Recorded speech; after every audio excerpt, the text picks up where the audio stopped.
മോൾ ഇതെന്ത് പണിയാ കാണിച്ചത്? അവൻ വരുമ്പോ തന്നെ ഇതൊക്കെ ചോദിക്കണമെന്ന് തീരുമാനിച്ചിരുന്നല്ലേ? ഒന്നും ചോദിക്കണ്ട അച്ഛാ. ഞങ്ങൾ ഒന്നിച്ചാ വന്നത്. ഇവിടെ എത്തുന്നത് വരെ സാരംഗ് നിർത്താതെ സംസാരിക്കുകയായിരുന്നു. മക്കളുടെ ഫീസിന്റെ കാര്യം സംസാരിച്ചു, നമ്മുടെ ചില ബന്ധുക്കളുടെ കാര്യം സംസാരിച്ചു, എന്തിന് ഓഫീസിലെ ചില കാര്യങ്ങൾ വരെ സംസാരിച്ചു. അവിടെയൊന്നും എനിക്കൊരു വ്യത്യാസവും തോന്നിയില്ല. ഇന്നലെ പറഞ്ഞതിനെ കുറിച്ച് നീ ചോദിച്ചില്ലേ? അങ്ങനെ ചോദിക്കേണ്ടി വന്നില്ല അച്ഛാ. എനിക്ക് ഉറപ്പാ സാരംഗിന്റെ മനസ്സിൽ പ്രത്യേകിച്ച് ഒന്നുമില്ല. എന്താ മോളെ നീ പറയുന്നേ? എന്തായാലും സാരംഗ് കുളിച്ചിറങ്ങട്ടെ. ചൂടോടെ ഒരു ചായയൊക്കെ കുടിച്ച് നമുക്ക് എല്ലാവർക്കും കൂടി ഇരിക്കാം. അപ്പോൾ അച്ഛനും അമ്മയും ചോദിച്ചാൽ മതി. ഞാൻ ചായ എടുക്കട്ടെ. ഇതെന്താ ഈ കേക്കുന്നേ? ഇതെന്തൊക്കെയാ പറയുന്നേ? ഒന്നെങ്കിൽ വിദഗ്ധമായി നമ്മളെ അവൻ പറ്റിക്കുന്നു, അല്ലെങ്കിൽ ഇതിനൊക്കെ പുറകിൽ അവൻ എന്തോ ഉദ്ദേശമുണ്ട്. അതെനിക്ക് ഉറപ്പാ.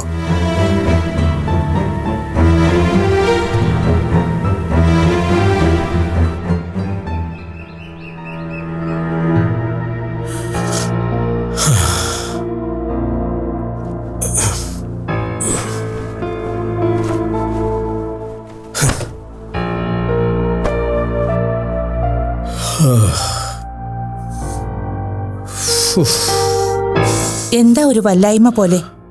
ഈ ചൂടത്തിങ്ങനെ നടക്കണോ? പോകാനുള്ളിടത്ത് പോയേ അടങ്ങുന്നുള്ള വാശിയല്ലേ? പിന്നല്ലാതെ. പ്രായമായി, അത് ഓർമ്മ വേണം. ചാകാറായി, അതുറപ്പാ. മൈഥിലിക്ക് ഇന്നലെ എന്തോ മാനസിക പ്രശ്നം ഉണ്ടായിരുന്നല്ലോ എന്ന് ഞാൻ ചോദിച്ചപ്പോ സാരംഗ് പറയാ, അയാള് ദൂരദിക്കിലേക്ക് 3-4 ദിവസം മാറി നിൽക്കുമ്പോ മൈഥിലി അങ്ങനെയാണെന്ന്. ശരിയായിരിക്കും. ശരിയല്ല, ഒട്ടും ശരിയല്ല. കള്ളമാണത്. അവര് തമ്മിൽ എന്തോ പ്രശ്നമുണ്ട് ലക്ഷ്മി. ഒരു പ്രശ്നമില്ലെന്ന് അവര് പറയുമ്പോ പിന്നെ എന്തിനാ നമ്മൾ അത് തന്നെ പറഞ്ഞുകൊണ്ടിരിക്കുന്നേ? കാര്യം ഉള്ളത് കൊണ്ട് തന്നെ. എന്ത് കാര്യം? അല്ല, ഈ അന്യന്റെ കുടുംബകാര്യങ്ങളിലെ വീഴ്ചയും താഴ്ചയൊക്കെ അന്വേഷിക്കുന്നത് ഞങ്ങള് പെണ്ണുങ്ങളാണെന്ന് പൊതുവെ ഒരു പറച്ചിലുണ്ടല്ലോ. ഇവിടുത്തെ കാര്യം നേരെ മറിച്ചാ. ഇതൊക്കെ ഇങ്ങനെ ചിന്തിക്കുന്നതും കേൾക്കുന്നതും ഒരു സുഖാണോ? നാട്ടിൽ ഒരുപാട് ആളുകളുണ്ട്, ഒരുപാട് കുടുംബങ്ങളിൽ പ്രശ്നങ്ങളും ഉണ്ട്. ഞാനതൊന്നും തിരക്കാറില്ല. ആരെങ്കിലും പറഞ്ഞു തുടങ്ങിയ അവിടെ നിൽക്കാറുമില്ല. പക്ഷെ സാരംഗിന്റെ കുടുംബം എനിക്ക് അങ്ങനെയല്ലല്ലോ ലക്ഷ്മി. ആ, കുടിക്കാൻ എന്തെങ്കിലും വേണോ നിനക്ക്?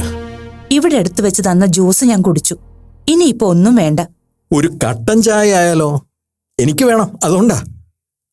ഈ വെയിലത്ത് നടന്നു വന്നിട്ട് ഇപ്പൊ കട്ടൻ ചായ കുടിക്കണ്ട. അകവും പുറവും ഒരുപോലെ പൊള്ളാനായിട്ട്. അകവും പുറവും പൊള്ളലൊക്കെ എന്നേ കഴിഞ്ഞതാ.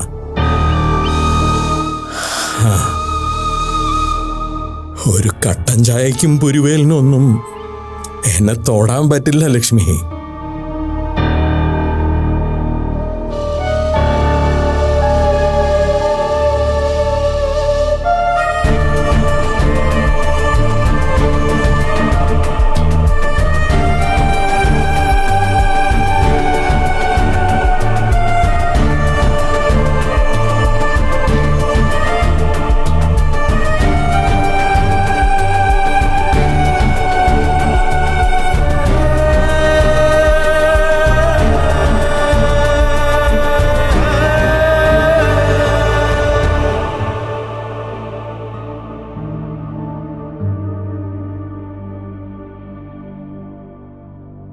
സാരംഗേ, ഇവിടെ വാ. എന്താച്ചാ? എന്താ നിന്റെ ഉദ്ദേശം? നീ ഈ കാണിക്കുന്നതൊക്കെ വെറും തമാശയാണോ? മോനെ, പുറത്ത് എത്ര ഗൗരവമുള്ള ആളായാലും സ്വന്തം ജീവിതത്തില് അത്യാവശ്യത്തിന് കുട്ടിക്കളികളും കുസൃതികളൊക്കെ ഉണ്ടാവും. ഇന്നലെ നീ വീഡിയോ കോളിൽ പറഞ്ഞ കാര്യം ഒരു തമാശയാണെങ്കിൽ അത് ഇവിടെ വെച്ച് അവസാനിപ്പിച്ചോണം. അല്ലെങ്കിൽ പതുക്കെ പതുക്കെ അതെല്ലാവരെയും വേദനിപ്പിച്ചു തുടങ്ങും. ആദ്യം ഞങ്ങളൊന്ന് പേടിച്ചപ്പോ അവള് ഞങ്ങളെ സമാധാനിപ്പിച്ചു. പക്ഷേ ഇന്നലെ രാത്രി അവള് തകർന്നു പോയി. നീ ഒരു കാര്യം ചെയ്, അവളെ വിളിച്ചൊന്ന് സംസാരിക്ക്. പറഞ്ഞതൊക്കെ വെറുതെയാണെന്ന് പറ. ആ, അവളുടെ മനസ്സിൽ ഇത്തിരി വെട്ടം വീണോട്ടെ. എന്താ പറ്റില്ലെന്നുണ്ടോ നിനക്ക്? പറ്റില്ല എനിക്ക്.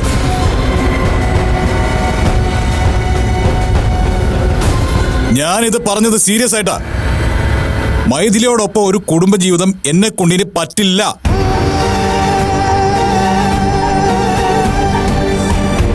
സാരംഗേ, ഇതിൽ കൂടുതൽ ഈ വിഷയത്തിൽ വിശദീകരിക്കാൻ എനിക്ക് താല്പര്യമില്ല. ഇതെന്റെ അടിയുറച്ച തീരുമാനമാണ്.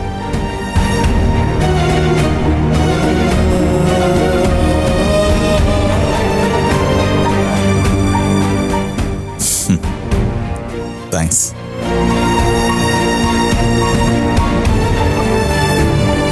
ഇവനിതെന്തായി കാണിക്കുന്നത്? മോളെ, എന്റെ കണക്കൂട്ടലുകളൊക്കെ തെറ്റിയല്ലേ അമ്മേ?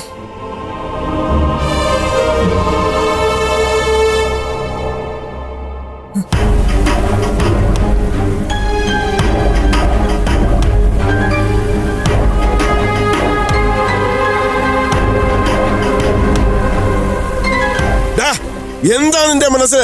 എന്താണ് നീ ഉദ്ദേശിച്ചിരിക്കുന്നത്? സമ്പന്നനാണ്, നാട് നീള സുഹൃത്തുക്കളുണ്ട്, അതുകൊണ്ട് ജീവിതം എങ്ങനെയുമാവാന്നാണോ? ഇക്കാര്യം നമ്മൾ തമ്മിൽ പിന്നെ ഏത് കാര്യം നമ്മൾ തമ്മിൽ സംസാരിക്കണ്ടേ? നീ വന്നു കയറിയപ്പോ മുതൽ ചോദിക്കാൻ തുടങ്ങിയതാ ഞാൻ. തടഞ്ഞത് അവളാ. അപ്പോഴും പറഞ്ഞു സാരംഗിന് കുഴപ്പമില്ലെന്ന്. ഒരുപക്ഷെ അത് അവളുടെ വിശ്വാസമാ. പക്ഷേ നീ വേറെന്തോ തീരുമാനിച്ചിട്ടുണ്ട്, അതെനിക്ക് ഉറപ്പാ. എനിക്ക് മറ്റു തീരുമാനങ്ങളൊന്നുമില്ല. നീ എന്താ എന്നെ പൊട്ടം കളിപ്പിക്കുകയാണോ? മറ്റു തീരുമാനങ്ങൾ ഒന്നുമില്ലാത്തൊരുത്തിന് ഒരു കുടുംബം തച്ച് തകർക്കാൻ എങ്ങനെയാ പറ്റണേ? നിന്റെ കുടുംബജീവിതത്തിൽ ഇന്ന് വരെ എനിക്കോ നിന്റെ അമ്മയ്ക്കോ ഒരു വാക്ക് സംസാരിക്കേണ്ടി വന്നിട്ടില്ല. അത് നിന്റെ ഗുണം കൊണ്ടല്ല, നിന്റെ കൂടെ ജീവിക്കുന്ന അവളുടെ ഗുണം കൊണ്ടാ. മറ്റു പലയിടത്തും അച്ഛനമ്മമാര് മക്കളുടെ ദാമ്പത്യത്തെക്കുറിച്ച് വേവലാതിപ്പെടുമ്പോ ഞാനും നിന്റെ അമ്മയും മനസ്സുകൊണ്ട് സന്തോഷിക്കുകയായിരുന്നു. മാതൃകയാണ് നമ്മുടെ മക്കളെന്ന് കരുതി. എന്നിട്ടും അച്ഛാ പ്ലീസ്, ഇതെന്റെ വ്യക്തിപരമായ വിഷയമാണ്. വ്യക്തിപരമായ വിഷയോ? ഇത് നിന്റെ ചെറുവിരലിന്റെ അറ്റം മുറിഞ്ഞ കാര്യമല്ല പറയുന്നത്, ഈ കുടുംബത്തിന്റെ നെഞ്ചു തകർത്ത കാര്യമോ പറയുന്നത്. ഇവിടെ ഇനി ഈ വിഷയം സംസാരിക്കാൻ എനിക്ക് താല്പര്യമില്ല.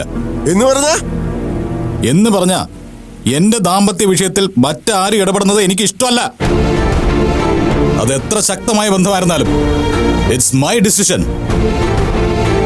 അത് ചോദ്യം ചെയ്യണ്ട, ആരും ചോദ്യം ചെയ്യണ്ട. അത് ശരിയാ. അച്ഛന് തിരക്കേണ്ടതില്ലാത്ത കാര്യത്തെക്കുറിച്ച് നീ പഠിപ്പിച്ചു തന്നല്ലോ, സന്തോഷം. പക്ഷെ മോനെ സാരംഗേ, ഒരു കാര്യം അച്ഛൻ പറയാം. ആവശ്യമില്ലാത്തവിടത്ത് ശബ്ദം ഉയർത്തുന്നവന് അനാവശ്യമായ ചില താല്പര്യങ്ങൾ കാണും. അത് അച്ഛന് ജീവിതം പഠിപ്പിച്ചു തന്ന കാര്യമാണ്. ഒരു കാര്യം കൂടെ പറയാം, വലിച്ചെറിയുന്നത് വില കൊടുത്താൽ തിരിച്ചു കിട്ടാത്ത ഒന്നാണ്. വിശ്വാസമാണ്, സ്നേഹമാണ്.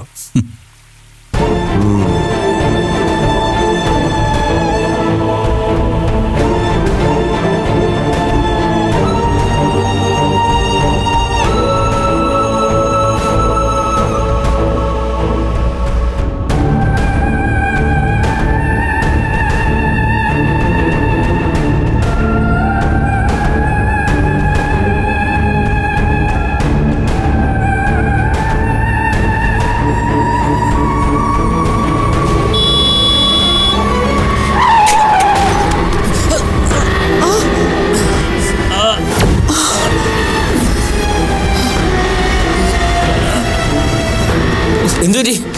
എനിക്ക്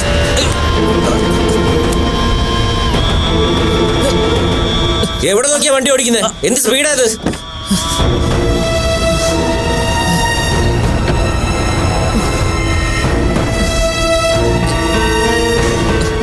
അയ്യോ, മൈഥിലി മാഡം ആയിരുന്നോ? എന്തെങ്കിലും പറ്റിയോ? ഇല്ല മാഡം, തെറ്റ് എന്റെയാ. വണ്ടി വരുന്നത് ഞാൻ ശ്രദ്ധിച്ചില്ല. ഞാൻ ഹോസ്പിറ്റലിലേക്ക് പേഷ്യന്റിനെ കാണാൻ വേണ്ടി അർജന്റായിട്ട് പോവായിരുന്നു.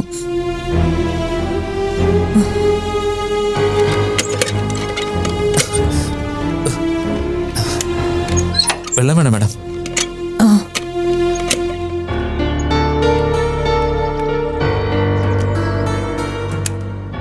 ഭാഗ്യം ഒന്നും സംഭവിച്ചില്ലല്ലോ. ദാ മാഡം. സോറി കേട്ടോ, ഐ എം റിയലി സോറി. ഞാൻ കുറച്ചുകൂടി ശ്രദ്ധിക്കണമായിരുന്നു, പറ്റിപ്പോയി. മാഡം അത് വിട്ടുകളാ. മാഡത്തിന് ഡ്രൈവ് ചെയ്യാൻ എന്തെങ്കിലും ബുദ്ധിമുട്ടുണ്ടോ? ഇല്ല. ഉണ്ടെങ്കിൽ നമ്മൾ ആരെങ്കിലും ഹോസ്പിറ്റലിലേക്ക് വരാം. വേണ്ട, ഞാൻ പോയിക്കോളാം. ശരി മാഡം.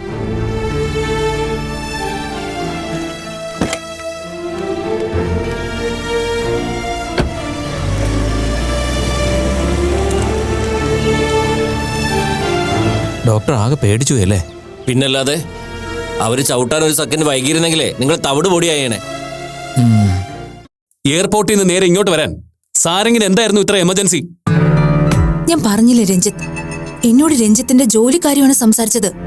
ഇപ്പൊ എവിടെ നിന്ന് കിട്ടി അയാൾക്ക് ഈ മഹാമനസ്കത? ഞാനടക്കം കുറെ പേരുടെ ജോലി പോകുന്ന കാര്യമാണ്. ഒന്ന് ഹെൽപ്പ് ചെയ്യണോന്നും പറഞ്ഞ് ഞാൻ നേരിട്ട് ചെന്ന് അയാളുടെ കാല് പിടിച്ചതല്ലേ. അന്ന് അയാൾ എന്താ ചെയ്തത്? എന്നെ ആട്ടി ഇറക്കി. പിന്നെ പെട്ടെന്ന് എന്താ അയാൾക്ക് ബോധോദയുണ്ടായോ? എനിക്കറിയില്ല, ഇക്കാര്യത്തിൽ ഞാൻ എന്ത് പഴിച്ചു? സ്വന്തം വീട്ടിൽ എന്താ നടക്കുന്നതെന്ന് അയാൾ ചിന്തിച്ചിട്ടില്ല. എന്നിട്ടാ മഹാദാനം ചെയ്യാനായിട്ട് അയാൾ ഇറങ്ങിയിരിക്കുന്നത്. രഞ്ജിത്ത് പ്ലീസ്, എന്നെയോ തന്നെയോ സാരെങ്കിനെയോ വിട്. കണ്ടുവന്ന മൈഥിലിയുടെ മുന്നില് താൻ എങ്ങനെയാവും നിന്നിട്ടുണ്ടാവുക? അയാളോ? മൈഥിലിയെ ഫേസ് ചെയ്യാൻ ഒരു അസ്വസ്ഥത ഉണ്ടായിരുന്നില്ലെന്ന് താനൊന്ന് പറ. അത് പിന്നെ പെട്ടെന്ന് മൈഥിലി വന്നപ്പോ ഈ എക്സ്ക്യൂസ് ഒന്നും നിലനിൽക്കില്ലടോ. എന്റെ മുമ്പിലല്ല, മൈഥിലിയുടെ മുമ്പില്. ഒരു കാര്യം എനിക്ക് ഉറപ്പായി, അയാൾ ആളൊരു കുറുക്കനാ. പച്ചമണ്ണ് വാരി കൈ കൊടുത്ത് സ്വർണമാണെന്ന് പറഞ്ഞ് വിൽക്കാൻ അറിയുന്നവനാ സാരംഗ്. അയാൾ എല്ലാം വിൽക്കും, എല്ലാവരെയും വിൽക്കും. അയാൾക്ക് മനുഷ്യരുടെ സെന്റിമെന്റ്സ് എന്താണെന്ന് അറിയില്ല. അയാളൊരു രാക്ഷസനാ, a bloody monster.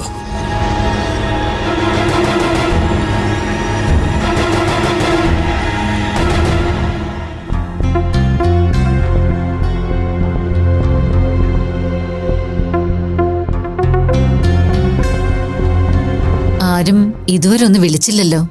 മൈഥിലിയുടെ phone switch off ആണ്. സാരംഗാണി വിളിച്ചിട്ട് എടുക്കണമില്ല. അവനെല്ലാം കളിയാ. മറ്റുള്ളവര് ചങ്കില് തീയായിട്ട് നിൽക്കുമ്പോ അവന്റെ കാര്യം മുറ പോലെ നടക്കുന്നുണ്ടല്ലോ. മേഡം ഇതുവരെ ഇങ്ങനൊരവസ്ഥയിൽ ഇവിടുന്ന് ഇറങ്ങി പോയിട്ടില്ല. എനിക്ക് പേടിയാവുന്നു സർ. ആ വാ വാ. അമ്മ എവിടെ? അമ്മ ഹോസ്പിറ്റലിലേക്ക് പോയിരിക്കുക മോനെ. അമ്മയ്ക്കിന്ന് ഡേ ഡ്യൂട്ടി ഇല്ലല്ലോ. അമ്മയ്ക്ക് പെട്ടെന്നൊരു കോള് വന്നു, അങ്ങനെ പോയതാ. ആ മക്കള് വേഷമാറി വന്ന് വല്ലതും കഴിക്കാൻ നോക്ക്. മോളെ, അച്ഛനെ ഒന്ന് വിളിക്കണേ. എവിടെയാന്ന് ചോദിക്ക്. പെട്ടെന്ന് ഇങ്ങോട്ട് വരാൻ അപ്പൂപ്പൻ പറഞ്ഞു എന്ന് പറ. ശരി. ആ സുമേച്ചി, എന്താ കഴിക്കാനുള്ളത്? ഇലയപ്പം ഉണ്ടാക്കി വെച്ചിട്ടുണ്ട് അമ്മമ്മ. ഞാൻ കുളിച്ചിട്ട് വരാം.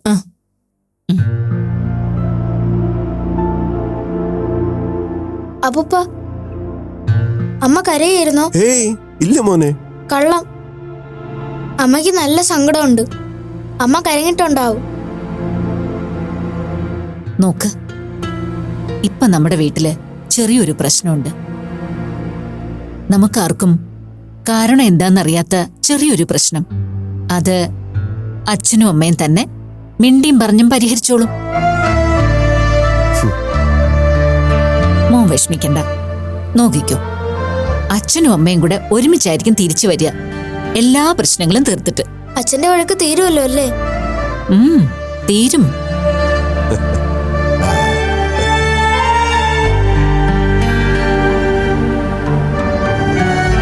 അത്ഭുതമാണ് യാമിമോളുടെ കാര്യം. ചുറ്റും ഇതൊക്കെ നടക്കുന്നുണ്ടെന്ന് ഒരു വിചാരവും ഇല്ല. യാമിമോൾ അങ്ങനെയാണ്. യാമിമോള് സങ്കടപ്പെടണമെങ്കിൽ സാറിന് എന്തെങ്കിലും പ്രശ്നം ഉണ്ടാവണം. ഈശ്വര, എങ്ങനെയെങ്കിലും ഇതൊന്ന് അവസാനിച്ച് കിട്ടണേ.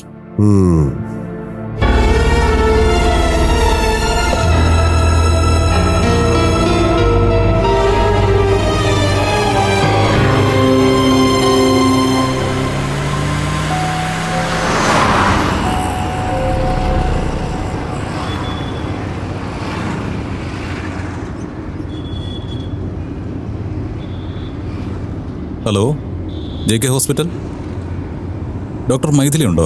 ഇല്ല സാർ, മൈഥിലി മാം വന്നിട്ടില്ല. ആ, ശരിയെന്നാ.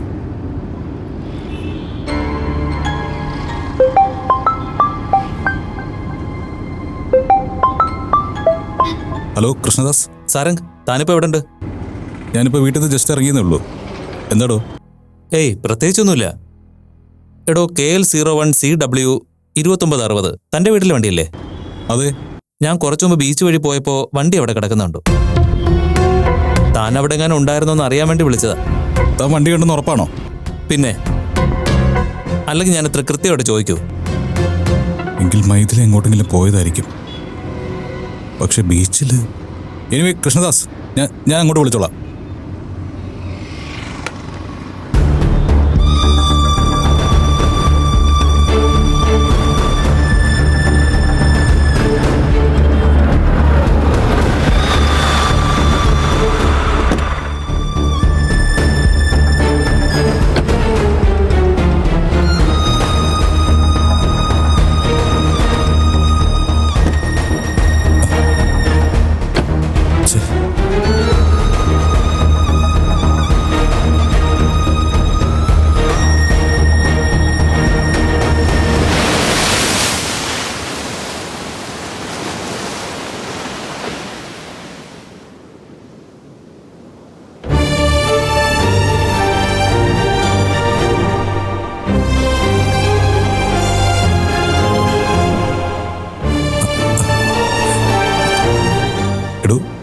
താനെന്താ ഇവിടെ? സാരംഗ് എന്താ ഇവിടെ? അത് തന്നെ തിരഞ്ഞ്. ആവശ്യമില്ലാത്തൊരു കാര്യം ഒഴിവാക്കാന്നല്ലേ പറയാ? തെരഞ്ഞു കണ്ടുപിടിക്കാറുണ്ടോ? എൻ്റെ ഒരു ഫ്രണ്ട് വിളിച്ചു പറഞ്ഞു വണ്ടി ഇവിടെ ബീച്ചിൽ കിടക്കുന്നുവെന്ന്. ഞാൻ ടെൻഷനായി. എന്തിന്? ഞാൻ സൂയിസൈഡ് ചെയ്യുന്നു വിചാരിച്ചോ? എനിക്ക് വേണമെങ്കിൽ ഡോക്ടർ മൈഥിലി എന്നുള്ള സ്ഥാനപ്പേര് മറക്കാൻ പറ്റും. സാരംഗിന്റെ ഭാര്യയാണെന്നുള്ള ആഡംബരവും മറക്കാൻ പറ്റും. പക്ഷേ എൻ്റെ മക്കളുടെ അമ്മയാണെന്നുള്ള കാര്യം മറക്കാൻ പറ്റില്ല. അതുകൊണ്ട് ചാകാനും പറ്റില്ല. നമുക്ക് വീട്ടിലേക്ക് പോയാലോ? സാരംഗ് പോയിക്കോളൂ. പണ്ട് വായിച്ച കഥകളിലൊക്കെ ഒറ്റപ്പെട്ടവർ വന്ന് നിൽക്കുന്നത് ഈ തിരകൾക്ക് തൊട്ടടുത്താണ്. ഞങ്ങൾ കൂട്ടുകാരൊക്കെ അതിനെക്കുറിച്ച് കളിയാക്കി പറയാറുണ്ട്. ഇതെന്താ, വിഷമിക്കുന്നവന് കടലിനോട് ഇത്ര പ്രേമംന്ന്. പക്ഷേ അതൊരു സത്യമാണ്. ഞാൻ എങ്ങോട്ടോ ഡ്രൈവ് ചെയ്തു, എത്തിയത് ഇവിടെയാണ്. ഇവിടെ നിൽക്കുമ്പോൾ തുടർച്ചയായിട്ട് തിരകളടിക്കുന്ന കാണാം. അതിവിടെ നിൽക്കുന്ന ആളിൻ്റെ മനസ്സിൻ്റെയാണ്. എന്താ പറയുക, ചിലപ്പോൾ കടലിലെ വലിയ തിരമാലകൾ കാണുമ്പോൾ മനസ്സിലെ തിരമാലകൾ ചെറുതാണെന്നുള്ള ആശ്വാസം കിട്ടുമായിരിക്കും. അതുകൊണ്ടായിരിക്കും ആളുകൾ ഓടി ഇങ്ങോട്ട് പോരുന്നത്. അച്ഛനും അമ്മയൊക്കെ നല്ല ടെൻഷനിലാണ്.